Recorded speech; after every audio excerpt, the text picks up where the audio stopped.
The Dorkening and all affiliated shows are not intended for anyone under the age of 18. The following may contain discussions or scenes that have adult situations, graphic violence, nudity, strong sexual content, and graphic language. This show is intended for mature audiences only. Viewer discretion is advised. Everyone thinks because you're a zombie, you don't know good coffee. Well, they're wrong. There's only one brew that gets my seal of approval. Deadly Grounds coffee is my guilty pleasure. The aroma is so intoxicating.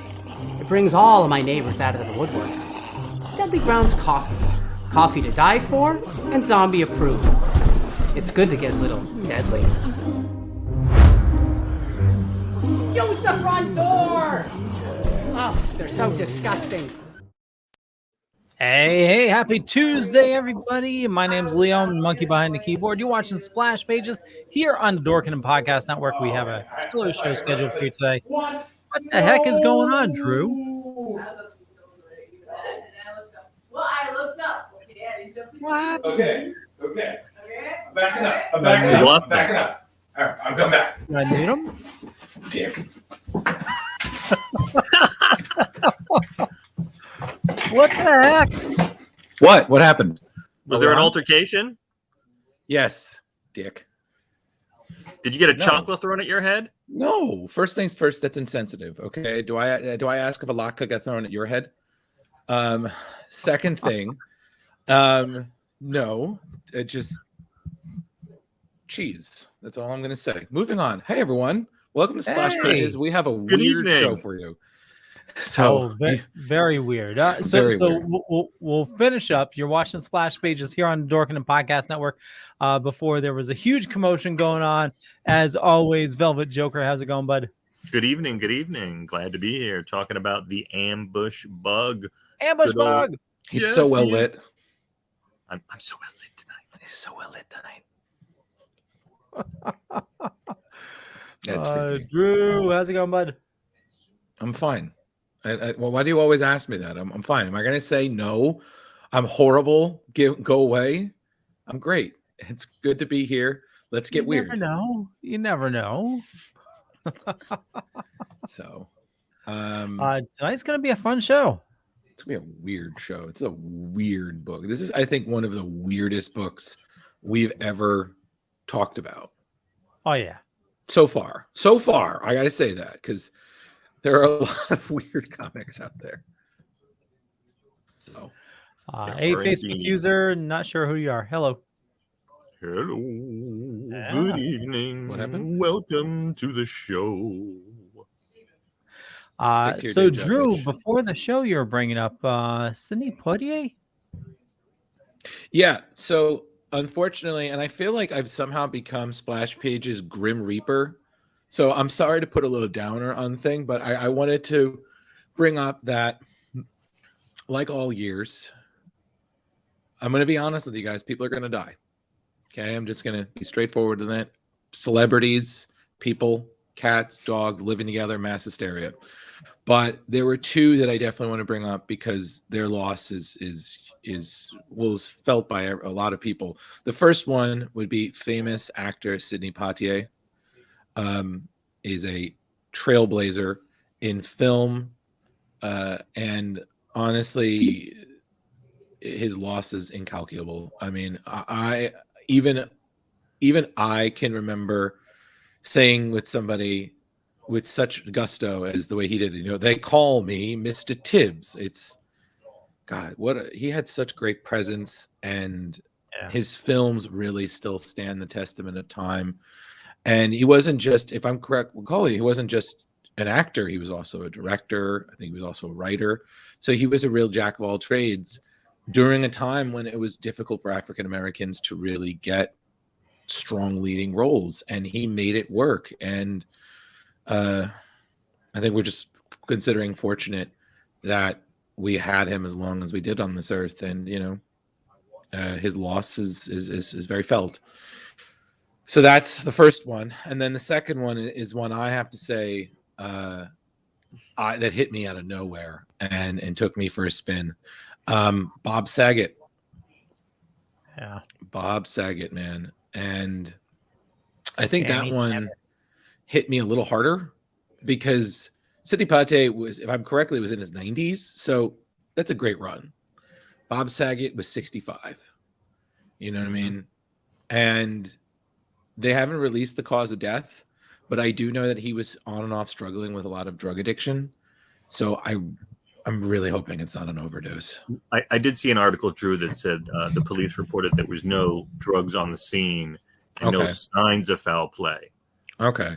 Now, that doesn't mean that he didn't do it before, but I'm thinking he might have just had a heart attack. I think the excitement of getting back on the road again and perhaps maybe not being used to it, or I don't know how in shape or out of shape he was, but, you know, unfortunately, once you hit 40, 45, any day could be your last, my friend. That's true. And, you know, like I said, I have a little bit more of a personal connection because I actually met Bob Saget at a book festival a few years back. He was advertising his autobiography, which I did buy a copy that he signed. And he signed it, and I was like, you know, can I take a photo with you? And he was like, yeah, sure. I think I've definitely figured out how to do these. And I actually had a physical camera, so this wasn't like, you know, so he took my camera, he did the angle, and it was perfect. And I was like, wow, Danny Tanner, everyone, you know. He was really nice. He was very pleasant, you know. It was great. Like, and again, I was never a huge fan of Full House. But let's be real. Everybody on there, growing up in the 90s, 80s, when you sat down and caught a clip, an episode, a significant moment. You knew who John Stamos' band was. You knew about the Olsen twins. You knew about Captain Chipmunk, whether you liked it or not. So, and I saw Beach Boys when Uncle Joey was playing drums. There you go. Right. There you go. Like, there you go. That. And it's also the amount of love that he had, like, especially how close he was to John Stamos, Dave Coulier. Yeah. You know, it wasn't just we were actors, they were family. And it's just so sad. But it's funny because I was talking to somebody, and you know, anytime people die, they do the, oh, you know, this is such a bad omen. I was like, guys, this happens every year. You know, it's this unfortunate. Our heroes don't last forever. So that's why we got to cherish the time we have with them. You know, if you get a chance to meet them, do it. Just sure. And you know, on a positive note, it's well worth checking out his stand-up because he was a tremendous comic. Oh, he was a dirty comic. God, yeah. And he had a great sense of humor. And I remember a really funny story that he was hanging out at a comedy club, and Stamos was coming to see him. Mm-hmm. And apparently Stamos has a huge fear of little people. So Brad Williams was performing that night. And so Saget tells Brad Williams about Stamos' issue. So as soon as Brad Williams sees Stamos, he beelines it and wraps himself around Stamos' leg. And apparently Stamos is like trying to kick him off, going, freaking out and stuff.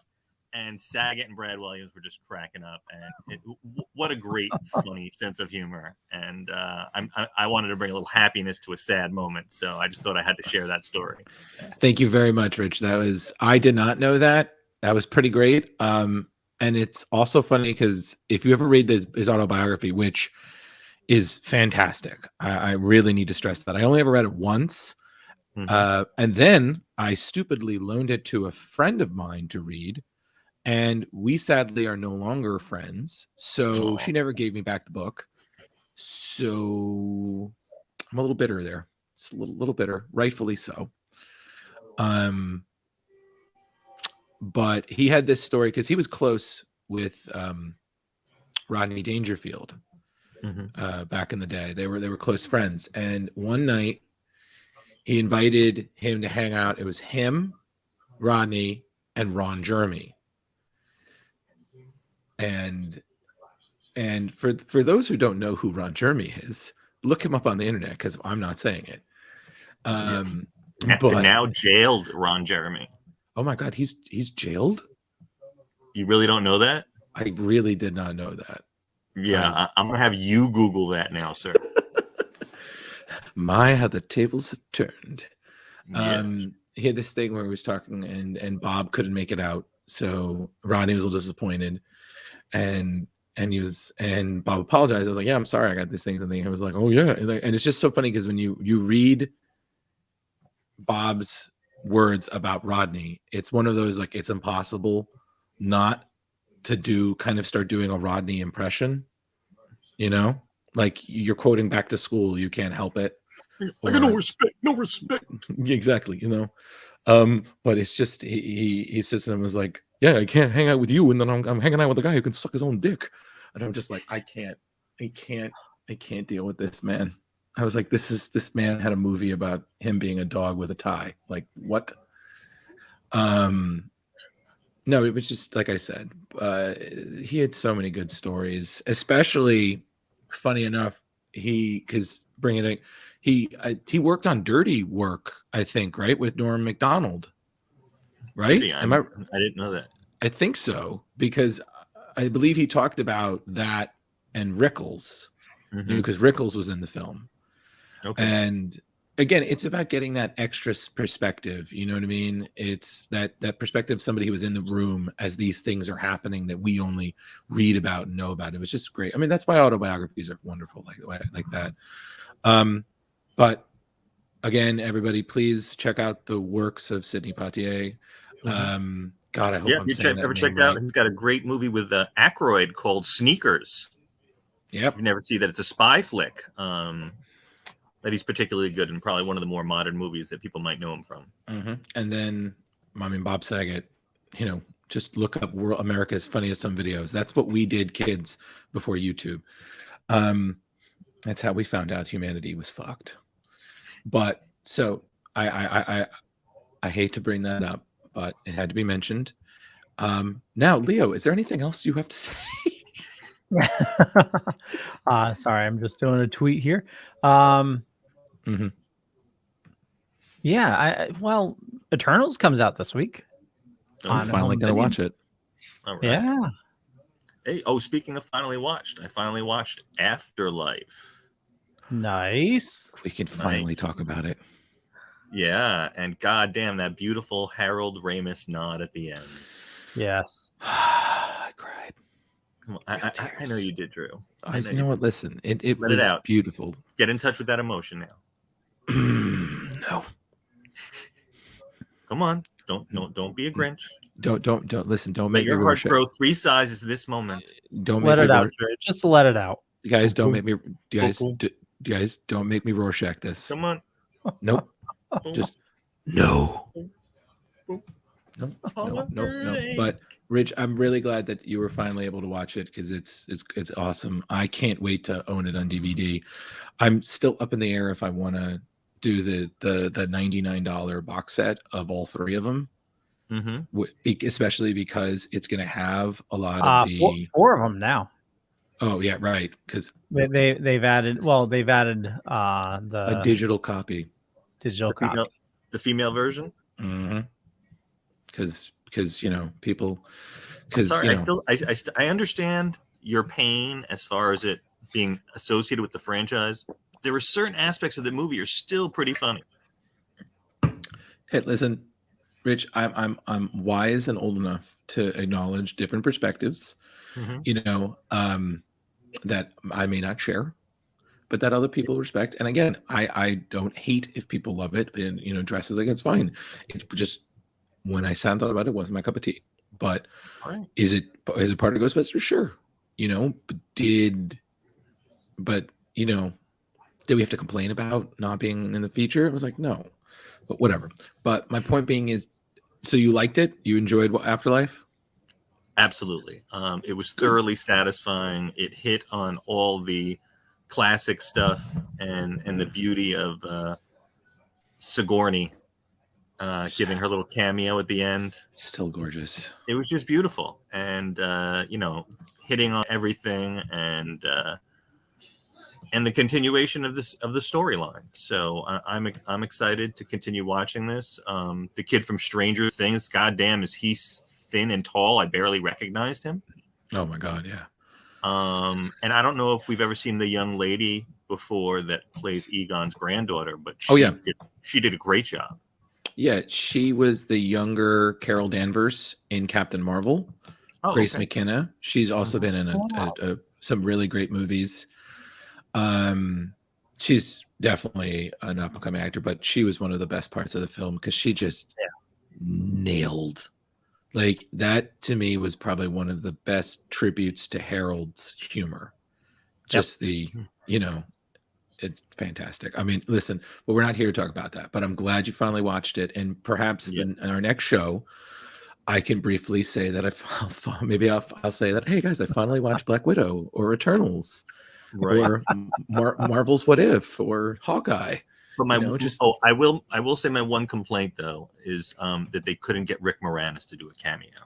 You did say that, and again, I just want to point out the reason Rick hasn't done a cameo, but he didn't feel that there was anything more for the character. He felt that, and also, he's been retired long enough. So, sometimes when you get out of the game, you then realize you don't really miss it. So, I thought he was trying to dip his toe back in again. I don't know, maybe getting, punched, randomly attacked in New York kind of put a capper on kibosh on that, perhaps. Yeah. I mean, I've never seen, again, just one of those moments that you realize when there is a cause strong enough to unite fandoms. It's fantastic. I've never seen people so quickly ready to hunt somebody down as they were of that guy who attacked Rick Moranis. Like I was like, wow, like, geez. But it was very emotional. But back to my point, that's great. Also, can I just bring up something that I want to say that I've rewatched and I think definitely needs to be mentioned again? Oh, go for it. Darkman. Sam Raimi's Darkman. We're talking, Sam Raimi is back because he's doing, Multiverse of Madness. His Spider-Man is, clearly been a focus now because of No Way From Home. And this is not a spoiler because if anyone's watched the trailer, you already saw Ock and Goblin, so you know who they are. It was great, but yeah, we're watching Darkman, which was an original character that Raimi created for that movie, and which found somewhat of a life in the comics briefly. It was just so great. I mean, you had Liam Neeson as just young before he was, I don't know who you are. You had him, you had Frances McDormand, and then you had Tim Raimi in there and a bunch of people. If I buy this box of tricks, there's going to be no problems, is there? You say tricks is only for kids. Sorry. I'm done with you. But so it was just great to revisit because it wasn't really a superhero movie. It was more like an homage to old monster films, very Jekyll and Hyde. And it was just, again, sometimes you just got to go back and appreciate these gems that were made, I think, in a time when, there wasn't really an audience for them, Drew, I don't remember that really clearly. Was that 80s, 90s, early 2000s? 90s, okay. It was 90s. Yeah, it was. Raimi was still somewhat early on. It was definitely after the Army of Darkness, Evil Deads. But pre-Spider-Man, obviously pre-Spider-Man. Yeah. Mm-hmm. Pre-Spider-Man and The Grudge and stuff. But yeah, definitely anyone who's a fan, I'm shouting you out. Anyone who doesn't know who the hell that is, check it out. It's pretty great. So last time I saw that was on VHS. Oh man. Yeah, it's been a while. That was a good movie though. I agree with you. It was, but yeah, I'll need to rewatch that sometime soon. You need to add that to Plex. I will add it to Plex. Add it to Plex. All right. Is there anything you guys wanted to bring up before we Sophia this and Ambush Bug this right into back to 1985? Nope. Nope. We're good. Okay. Yeah. Hit that Sophia. Okay. Actually, we're going to do it live today. So 1985 Ambush Bug, the 4-issue limited series. So gas cost $2.14 a gallon, and movie tickets were a whopping $3.55. Top movies of 1985. You can't go wrong with Back to the Future. Nice. My God, where Marty McFly goes back in time and, he needs to save his family. Also in 85, you can't get more 80s than Rambo. Rambo's back in First Blood Part 2. And Look how young Sly was. Whoa. He was crazy. That smooth face. Also in 85, Beverly Hills Cop 2, and also another Sly, Rocky, not Rambo 4, Rocky 4. Adrian! One of the least likable Rockies. Adrian! Actually, wait, no, I'm wrong. That was 5. 4 was still that good. Chewbacca or was that Rocky Balboa? I'm not sure.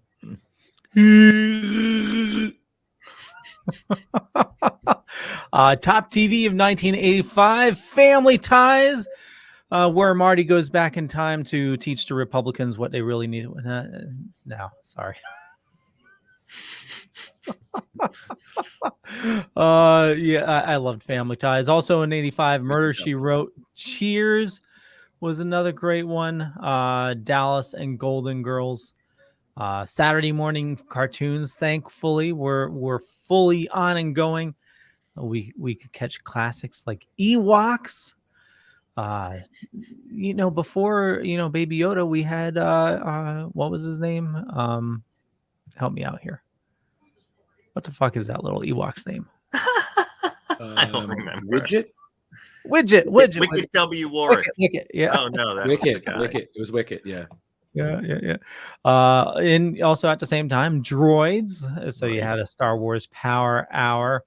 Also Muppet Babies, the Smurfs, and every parent's nightmare, Dungeons and Dragons, gonna turn your kids into like one of my favorite cartoons of all time. Oh yeah, I love Dungeons and Dragons. Oh my God.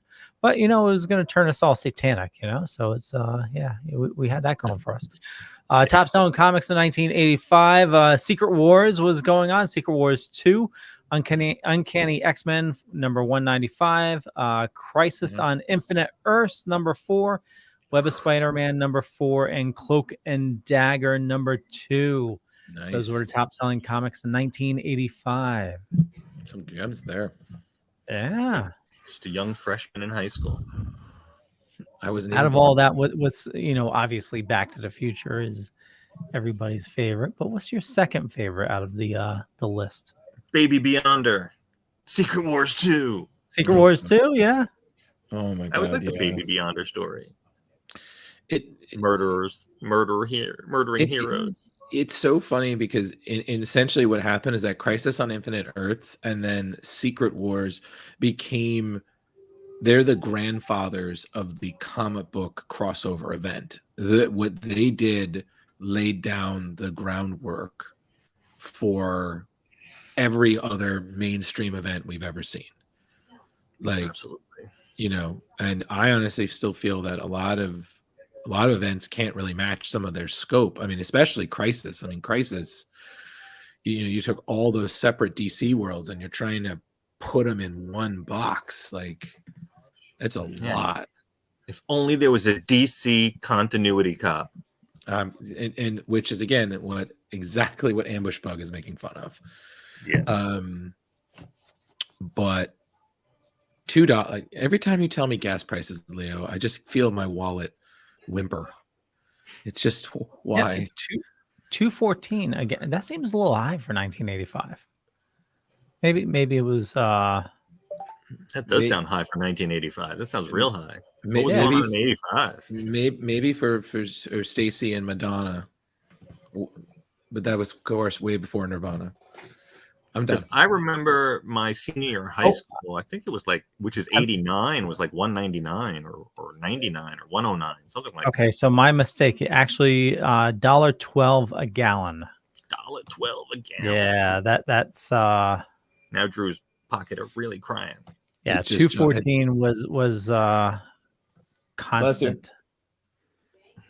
It just 3:45 today. I think my wallet just jumped off the table. Yeah. Harry Carey there. Now, But no Family Ties fans? Leo, do you understand I'm that not a fan of handshaking. And listen, I'm not going to lie to you. Every time we bring up Family Ties, you get so excited. You're like, oh my God, Family Ties. It was a magical time, you know. Listen, there were a lot of great shows. He loved Okay. Mallory, okay? He was a clearly- big Mallory fan. clearly- He had a crush. He had a crush. Clearly Or was Mallory it fan club. Mrs. Keaton, Leo? Who was it? Was it Ooh. Mallory or was it Mrs. Keaton? Might have been Mallory, yeah. All right. Yeah. We know what he's going for. Him and the wife are going for Halloween now. Yeah, because Mrs. Keaton, your gaydar wasn't going off. She definitely, is not down with the man. See, he's turning to the book to distract from the fact that we're right. So that's classic, classic diversion. I know this. But before we get to that, is there any big comic news? Anything y'all want to shout out before we get to this weird freaking book? The only big thing, I'm reading right now, Lex is trying to take on Batman in the current storyline. What storyline are you reading? The current Batman run. Oh, okay. Lex killed off Batman Inc. It looks like. Oh wow, really? Yeah, that's sad. I used to actually like that. What about you, Rich? You reading anything good? Nathan. I've been doing more animated stuff. I've been watching a lot of The Brave and the Bold. It's so good. Oh, nice. Oh, my really God. good enjoying that. It's so good. And there actually is an episode that has Ambush Bug in it. Mm-hmm. Yeah, it's later on during the show. I think like the 3rd or 4th season. Mm-hmm. Yeah, but it They for were a the show king of obscure characters on that show.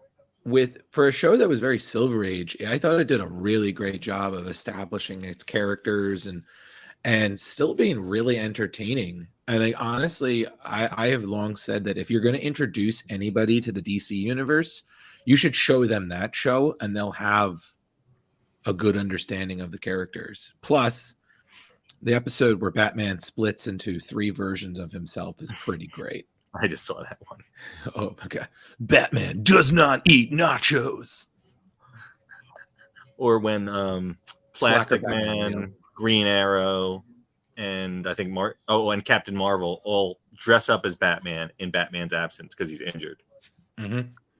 Yeah. Plastic Man has no pants. The versions are great. And one of my favorite things is that their version of Etrigan rhymes. Yeah. He's a rhymer. And I'm just like, it's the small attention to detail. But Brave and the Bold is definitely great. I'm not going to lie to you on that. I'm trying to think if there's anything. Well, I mentioned Darkman. I'm reading Nightwing right now for a story for Screen Rant. So I'm reading one of the stories that takes place after 1 year later. And it's basically where Dick is getting settled back in New York, which is so weird to see him not in Bloodhaven,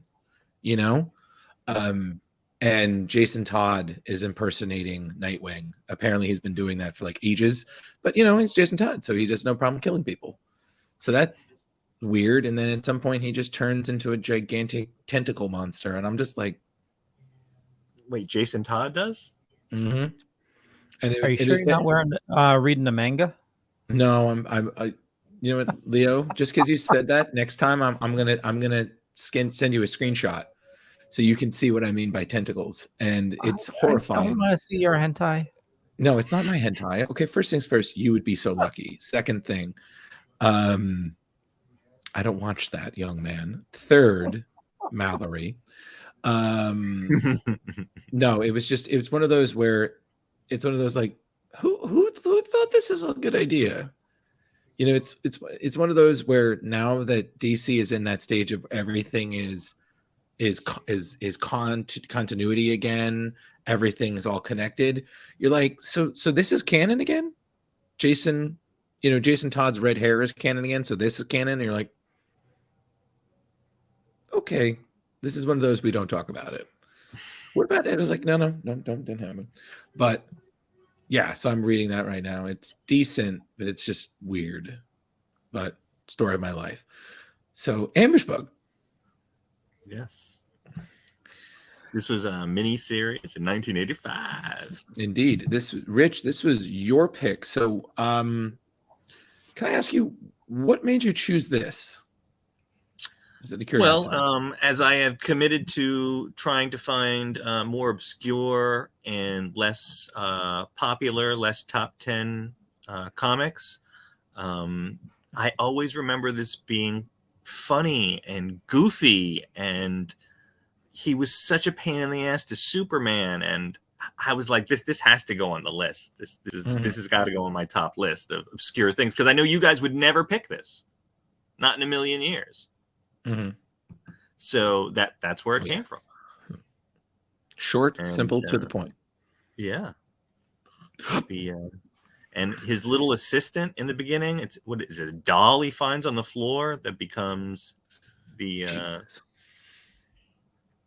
what is it, Drew? The something wonder instead of the boy wonder. He's the toy wonder. The toy wonder, yeah. The toy wonder, yeah. He's the toy wonder. Spoiler: he dies in the first episode, but he comes back for Son of Ambush Bug. Oh, nice! I didn't read that. That's awesome. Yeah. I started reading Son of Ambush Bug after this. I enjoyed that a little more than this run. Oh, really? Yeah. This is more jumping all over the place. This is like the super meta. I mean, you've got the writers and the editor chiming in through the whole stories. Oh yeah, they poke fun of there's a comment about George Perez at some point. Oh yeah, and George Perez had to start somewhere. Yeah, that was great. But yeah, and like right here, he was talking about something. Is your family Greek? And he goes, great, because I've always wanted to hit a homer. Boom, out of the park. I like I said, this character and story is very much a meta way to comment on the true ridiculousness, the convoluted retcons, just the absurdity of comic books, and it wasn't just making it for me. Like I was reading this felt to me like being Deadpool before Deadpool. Like this is just references and randomness and just nuts. Like it was definitely, I can't even describe it. Like I felt like every page I read was like flipping to a different channel, on a broken TV set. You weren't sure where the broadcasts were coming from, but you were like, oh, okay. So we're doing this now. But Leo, I do kind of agree with you. Like I did enjoy this, but there were certain, like I didn't connect with it as well as I thought I would. Like something was a little off there to me, because I guess I kind of enjoy randomness with a bit of a point. Like I don't love every Deadpool story I've ever read. Like there's some that I enjoy more than others, but like when this was good, it was good, and when it wasn't, it was still passable. So real quick, anybody know the characters? I mean, we have Charlie Brown. Charlie Brown? Yeah, in the background. Yeah. Right there. See? Oh, yeah, look at that. Yeah, so I mean, like Dopey Dog, maybe? Is that Hong Kong Phooey? Oh, that could be Hong Kong Phooey. Yeah. And could that be Sigmund the Sea Monster behind him? Yeah, I think so. Wow. Talk about obscure. And then on top of it, you had Keith Giffen pulling double duty. I mean, he was the writer. No, he wasn't. He wasn't the writer and artist. He was just the creator. Someone else was doing the artwork. I thought he wrote this. I thought he No, he didn't. No, he wrote it, but he did the art. The art was somebody else, I think. Right. It starts off with the USS Enterprise, and they're going to steal all the world's comic books. Yeah. So that to me was like, oh, yeah. Man, Listen, guys out there, if you want a ridiculous story where you're just going to laugh and at the same time be hit with insane DC history, this is the book. This is the book for you. This is fun. Yeah, if you're just looking for somebody to laser somebody and punch somebody in the face, this is not the book for you.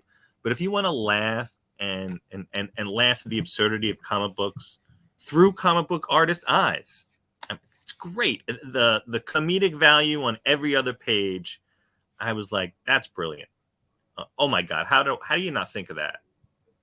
Just great, smart writing. I get what you guys say. There's not a great continuity because the books jump all over the place. Mm-hmm.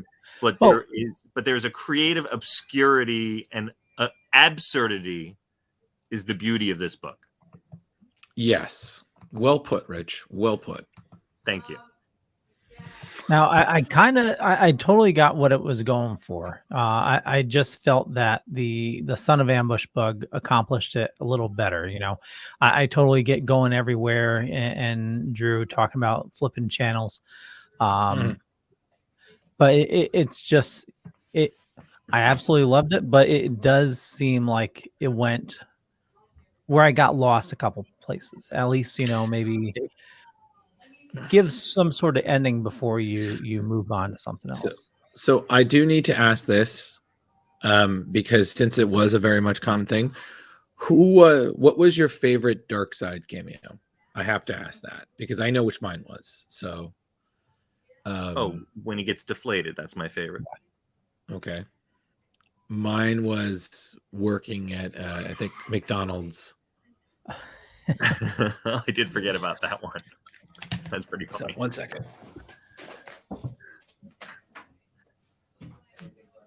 I also got a very Mad Magazine feel out of it. Sorry. Yeah, that was one of my favorites. Oh my God, yo, can I just giant some of the koala man ads in this comic book just bring you back. I mean, they had like the Kenner toys. I mean, I don't know if you could flip through these a little bit, Leo, but some of the ads were great. Yeah, this Red Tornado series. I mean, just bringing you back to stuff that I haven't seen in so many years. Yeah, then even the Twizzlers ad, I was like, wow, this was great. I read this with such glee. The Guide to Collecting Comics. Yeah, it was very funny, and there's a lot of there's fake ads in here, ambush bug ads. There's like a lollipop that is a kryptonite filling, and they were really creative with this. Well, Keith Giffen has always struck me as somebody who had a great sense of humor. So I mean, this entire book kept getting interrupted by a koala playing golf. You're like, what? Like, I do agree with you, Rich. This is a hard book to sell. As in, it would be hard for someone who doesn't read comics to read this. First off, this is like starting Futurama off with Jurassic Park. Like you might turn somebody off with that. Like Leo here, the Warlord. These were the coolest. These were the most articulated, cool toys before the McFarlane stuff came out. They were better definition and better sculpted than like He-Man was. But on that level. I'm sure you guys are familiar with the Warlord comic. Oh yeah. No, just me. Yeah, no. I haven't read a lot of it, but I know of it. So I'm trying to find pictures of the Warlord toys for you. Sure. But yeah, this stuff is all great. Yeah, there you go.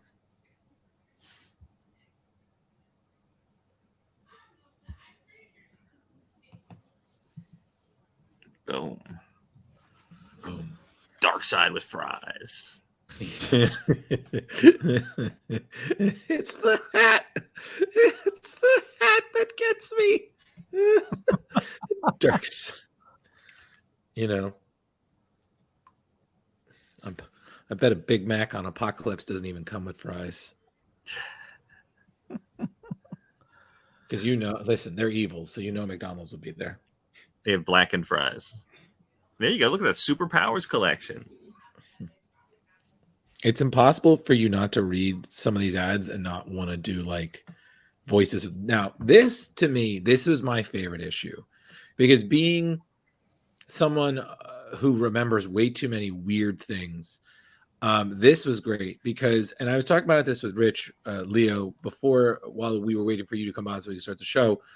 This to me was great because everything he's calling out actually happened. All of the characters in this book that you see, all the weird characters, they all happened. And we have to laugh at that. We're like, yeah, this is where comics were. Like Egg foo. Wonder Tot. A very adult version of Archie before Riverdale. Super Turtle. Whatever the hell, Super Tortoise, whatever. And then if you're reading all this, they talk about Super Horse and Super Chimp. Yep, and then you get the, I don't know, looks like a pixie water troll. Like I said, yeah. Yeah, just might as well just keep flipping through, totally. Just keep making fun of it. Well, you always go so fast. Yeah, go back. To keep on flipping. Okay, into the future. Here, we got a Crypto and Streaky, Super Chimp, and then the famous Supergirl flying horse space centaur. I was like, I can't. Someone told me the story of that, and I was like, this is the most confusing thing ever. Like what? Leo, trust me, look it up. I can't even explain it to you. Centaur Red? All I know is at one point a horse was in love with Supergirl. That's all I'm going to tell you. Okay. Yeah, and he was a horse and then a centaur, and like the confusing thing, the way he wrote it is not wrong. It's so confusing. Oh no, it's 100% accurate. It's horrifying. Like, why? And somewhere in here we get into Bat Hound and how they wanted to mask Bat Hound's identity by giving him a mask. What? Can't stop laughing about it. Wait a second. He's just a flying horse. It's just. Yeah. No. You are never just a flying horse, Leo. You are never just a flying horse. He's trying to look it up now. I am. Leo, save this. Save this for the Twitter. Okay? Google it for later. Star it. Move on. You told me to look it up. Make a notation. You had Iffy. This was hilarious. Batmite being married to Starmite. I was like, yo, I'm done. I was like, that's the most adorably ridiculous thing I've ever heard. Well, there you go. And on the bottom is Lex's Surprise Pops. Uncle right. Center. And you gotta even enjoy Ambush Bug. It's Keith Giffen making fun of how Batman got dark. He was like, Batman was really cheesy back in the day, pulling out in it, and then now he's really dark. And he has no sense of humor whatsoever. And he's even thinner. Like it's a before and after photo. Yeah, you get a little drawing lesson and how to make teriyaki burgers at the same time. Fantastic. Who could ask for more in your comic book? Yeah, right? These are some of the great ads. Thousands of comic books. Yes, that's right. Thousands and thousands. This I love. They're all mine. Just thought I'd like you to know. This I also loved because look at all these different artists that I don't even know. Like, this is clearly the artist making fun of all these different. You got Kirby, you got Frank Miller is there, you got Steve Ditko, Gil Kane. Is that Gene Colan? Gene Colan is in there, and then I didn't know the last one, but Robert Moore and Fleming, which I think he worked on this book. Yes, he did. Right, so that was fantastic because he just there's this teriyaki burger again. That's right. Never enough teriyaki burgers. He must have been hungry on it. But because that's 6 ambush bugs and a teriyaki burgers. Bam. Yeah, I have no words for those two. I was like, no. And these are actual DC characters. That's what it's DC's history. It's crazy. Mr. Doodles Duck. Mr. Doodles Duck. I can't. Then move on, please. This is and then I was like, what the hell is this? This one, I was just like, okay, this is just like it's horrible. I thought of the Larry David as this ranch is going. Oh, You know, okay. I thought that was Roy Thomas at first. No, I know, but I'm just saying, like, it's just the cursing and the hey everyone. I'm just imagining Larry David, especially in the costume. But don't worry, kids. It's bonkers. Fruit candy hits you with a new flavor, watermelon. Well, that was an actual ad, though. Yeah, that was real candy. I know. I'm just saying. Still, it's bonkers. He's still thinking about Mallory when he's thinking about the squirting in the middle. I know it is totally. He thinks he wants Mallory to see his bonkers. There we go. Here we are breaking the fourth wall and the literally the page. Literally.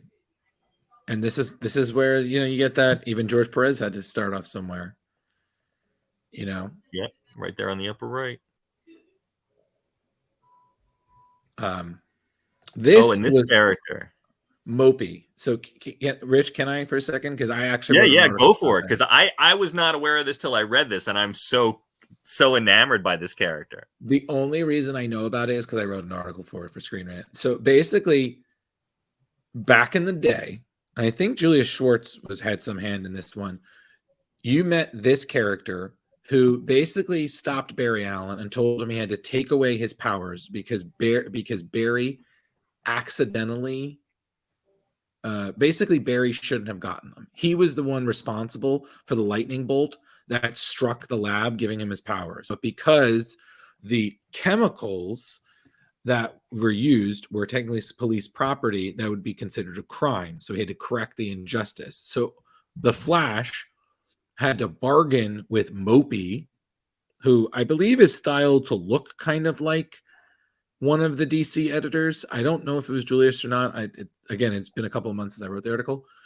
But yeah, so Flash had to literally work an entire night for the exact amount of money that all the chemicals would have cost, and had done in like one night so he could get his powers back.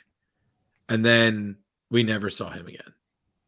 It was one of those where I think there was like one or two other appearances, and then Mopey was gone, rewritten, because they were like, why the fuck are we making, a small green kind of Kebro looking wizard elf the person who's responsible for the Flash? Like, really? Right. So, and in this, I think they mentioned that he said that he's the one who guided Kal-El's ship to Earth. Oh, he's everything. Kal-El, Wonder Woman, Spider-Man, like the whole kit and caboodle. Spider-Man. Yeah. Didn't he? They said that he's like cross genre. Yeah, he did. He said the radioactive spider at the science display. And Rick Jones. Mm-hmm. Rick Jones into the directions test to the gamma bomb. Mm-hmm. Yeah, basically, Mopey was pushing at so many great characters along the way, and I was just like, I can't, So even Batman, he flew to Bat into the mansion. Yep, he's the one who's like, go that way. So Moby is very instrumental in the comic book universe. Yep, so instrumental they forgot about him. Next. And he's responsible for Jim Shooter. True story. Yeah, now we got our little bizarro ambush bug one pager. And then these two. I have no words for what appears to be a glue ghost and the worst DC cop in the world, and then disintegrated by Darkseid. I can't. Yeah, but then strange goofy book for sure. Strange goofy book. But speaking of this, as you put it, strange goofy book, I would, before we end talking about this, as you put it, strange goofy book, I would like to give a shout out to somebody whose cosplay definitely deserves some attention. And Leo, if you could please show the clip. This is someone I know in the cosplay world. I believe it's I can never say it right because it's 2 O's, so it's a Oddworth cosplay. He did a fantastic Ambush Bug. He's got a toy wonder, and that's him meeting Keith Giffen, the character's creator. I know him as Jeff. Jeff has a fantastic sense of humor. His cosplays are attentionate, detailed. The guy has a real passion for it. And I will also say that among my favorites of his, Doctor Who, The Boys, anything, he does a fantastic classic Psycho Pirate from Crisis on Infinite Earths. Nice. So And Keith looks thrilled to be there. No, he's a curmudgeon. Keith Giffen is a curmudgeon. I've been told to go fuck myself at least once by him. So Nice. Really? Oh yeah, he's a character, but he's got a good sense of humor. If we have on my friend Kevin again, and we're talking about Booster and Gold, does him and our friend Seth have some stories about Nice. Keith Giffen? So, but let's finish the end of Ambush Book. Thank you. All right. So we got the 4th book. Yeah. Oh, hold on. Yeah, we weren't done. Hold on. Yeah, we still got to have the artist's son or daughter drawing Yeah, pages. stop looking at photos of Mallory and let's get back to what we're doing. Give me a second. Sorry. Now I'm totally picturing like bubbles coming out of Leo's head with him, like pictures of Mallory in her little sweater. Oh, I'm never gonna live that down. Ever. The death of Ambush Bug. Oh no, No. not his death. Not the death. Oh yeah, the Socks of Doom. Dr. Argyle. No, it's Argyle. Argyle. Yeah, this was pretty ridiculous. Basically, one of his what is it that when an explosion happens and a sock gets caught into it, and he loves Ambush Bug. I don't know. It was a really ridiculous story. And then he puts on a Dr. Doom mask because he gets torn up by a cat, and yeah, he's not a fan of Ambush Bug anymore. Clearly not. He needs to capture him and destroy him. But he's a sock. What you gonna do when the socks come for you, bad boys? Bad boys. I don't know how to say this, but I don't want to say this book gave me a slight headache, but I definitely needed to take like 5 minutes and do what did I just read? And the family tree there just has some funny names there. Oh yeah, he's NBC related to Bill Peacock. Bixby, and Ted Koppel, and Howdy Doody, Fred Mertz, Captain Video. I can't. RCA Schwab Esquire, Gilligan, Zenith Schwab, Admiral Schwab, Erwin Schwab. A lot of Schwabs. Must be a bunch of dentists. And of course the NBC Peacock. Oh, of course. So yeah, I mean, I guess this was a loony one, but this was my pick because I love loony stuff. Oh my God, this I just want to point out that killed me. Oh, that's hilarious. With the Bonus Starfire pinup pinup. page. As long as Are Marv you sure said Marv it's okay. said this was okay, Mr. Bug? They're making fun of the over sexualization of Starfire.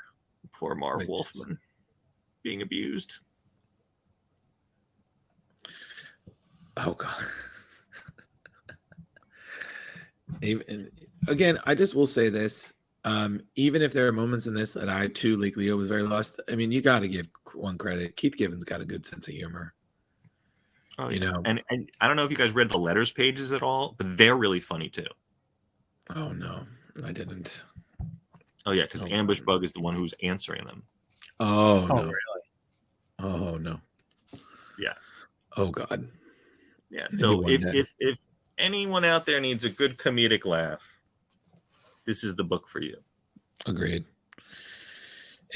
I definitely feel like I would recommend this to an older fan of DC. Mm-hmm. You know, or if you need to drop some mushrooms, this is also a great book. Oh my God. No, if you need to drop mushrooms, what you do is you drop mushrooms and then you read Doctor Strange. Then you start seeing shit. That's what you do. I wouldn't know. I went to a liberal arts college and still never did any hardcore drugs. Yep. Still can't believe that one myself. I think that's a good thing. Listen, I went to SUNY Purchase. You would think that, and I kid you not, I've been offered every drug you can think of, and I still was like, no, I'm good. No, I'm fine. Thank you. Yeah. No, I did just like the normal high schooler, had my LSD and my pot in high school. That's I was a dork. I didn't do anything. Leo, you were killing snakes. You couldn't deal with drugs. Not during high school. During high school, it was. I'm sorry. It was until the college years. Excuse me, Leo. I'm sorry. He was honing his body to be the warrior it was. Leo, okay, I hate to tell you, okay, you're not St. Patrick, okay? You didn't chase all the snakes out of the Americas, okay? Dude, the snakes were later in life. It was after the farmhouse was left alone for a while. It was during the golden years of the farmhouse. It was it was awesome living. It was the land was cursed. It was cursed, I tell you. It was riding an ATC through the woods and Leo, whatever you have to tell yourself, okay? All I know is, again, if you ever got in the mob, your nickname has to be Snakes. Snakes. Okay, it's got to be Snakes. Yeah, exactly. That's your mob name. It's like, hey, it's Snakes Pond. All right, just call yourself Snakes. Don't give yourself a last name. Okay. He's the X-Man. Seamus says, you guys rock. Thank you, Seamus. And he's asking what y'all smoking on tonight. Real life. Earlier. Velvet afterwards. Earlier. Yeah. Earlier and afterwards. Like an hour ago, and then like 5 minutes after we're done. Okay. You gonna do that and then put on Eternals? Is it out now today? Yeah. No, I'm not gonna watch it. I'll get around to it. And then the next week or two. Jokes at night. He's gonna probably enjoy another bowl of a nice, beautiful Jewish chicken soup that my Harley made me with the matzo balls. There you go. Yeah. I feel like one day if we review a Harley book, if she doesn't somehow make some cameo, I feel like you're gonna get like a hammer to the head, Rich. I was trying to get her to do a show with me, but you know how that goes. You do you. Yes. Mm-hmm. I want to see the Drew and Squirrel Girl show. Oh God, and more like Drew and listen. I'm pretty sure that if we cover something from 2099, I might be able to get her on. She loved that book.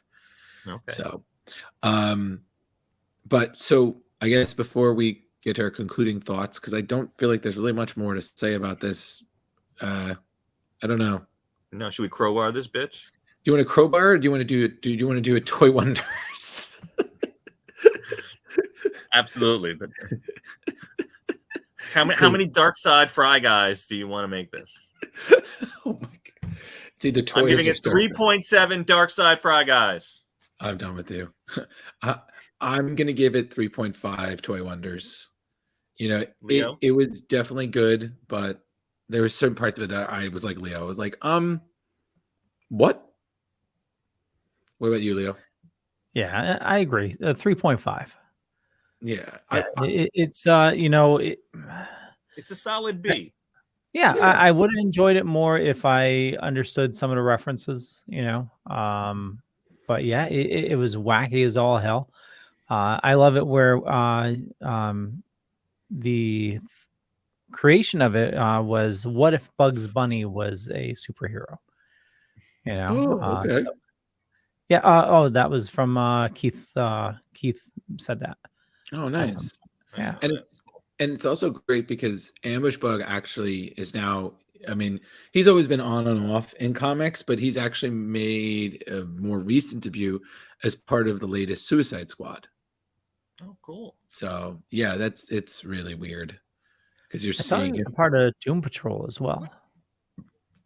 Listen, that guy's meta as hell. He can be everywhere. Oh, yeah, he's flopped a bunch of places over the years.